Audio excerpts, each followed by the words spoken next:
We're going to dip in here and listen to Congressman Massie deliver what we expect to be a concession speech here.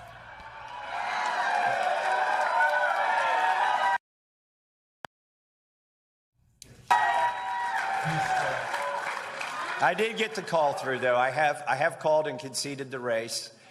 We've been honorable the whole time, and we're going to stay that way.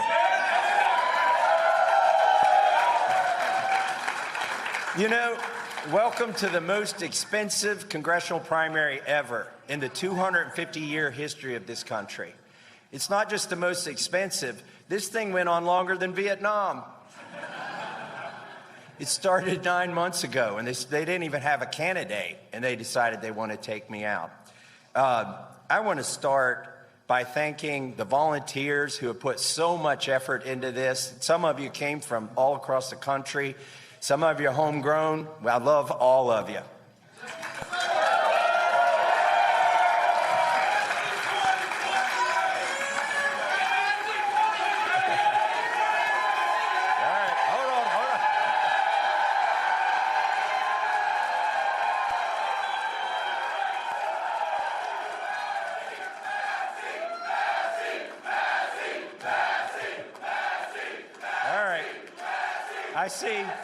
I see how this is going to work. I'm going to have to not quit talking or you'll start doing it.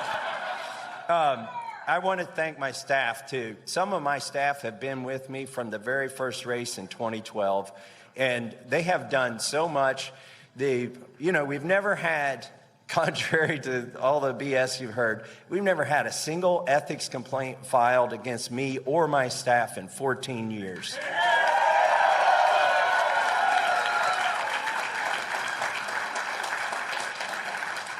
I want to thank the donors. Now listen, I'd name them all, but there's 50,000 donors, okay?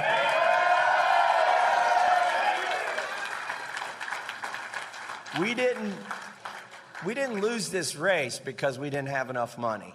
You know, it is the most expensive race ever. I think when they add it up, right now they can count 35 million. I think when they add it up, it's going to be a lot more than that, because on our side, we know we spent more than 15 million.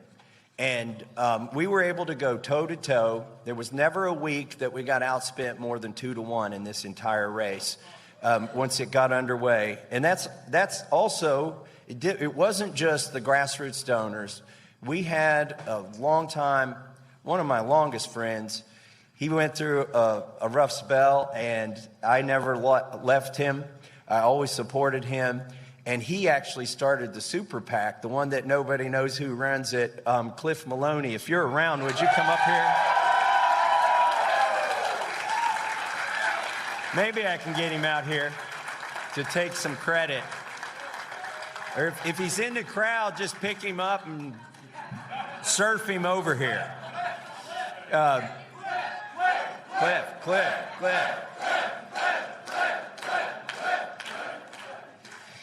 I see, by the way, I see one of my online influencer heroes, Bobby Sauce, over here.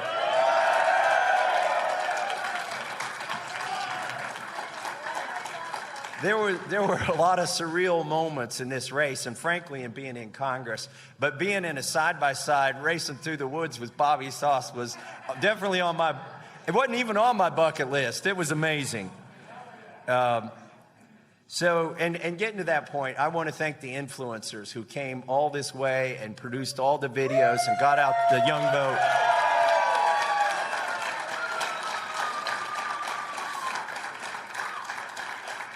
I want to thank my family. That's who we have arrayed back here, my grandbabies, all three of them.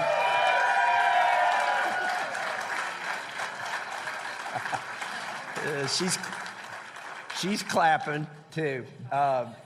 It's a little bit overwhelming for them, but they are what recharges my batteries when I come back from Washington, D.C., these grandbabies. And that's what we're fighting for, really, is the next generation and the next generation after that.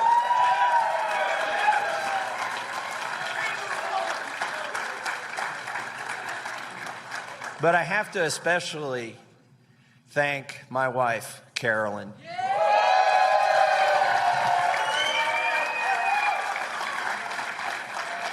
Her parents Her parents knew what they were doing when they named her. Her middle name is Grace.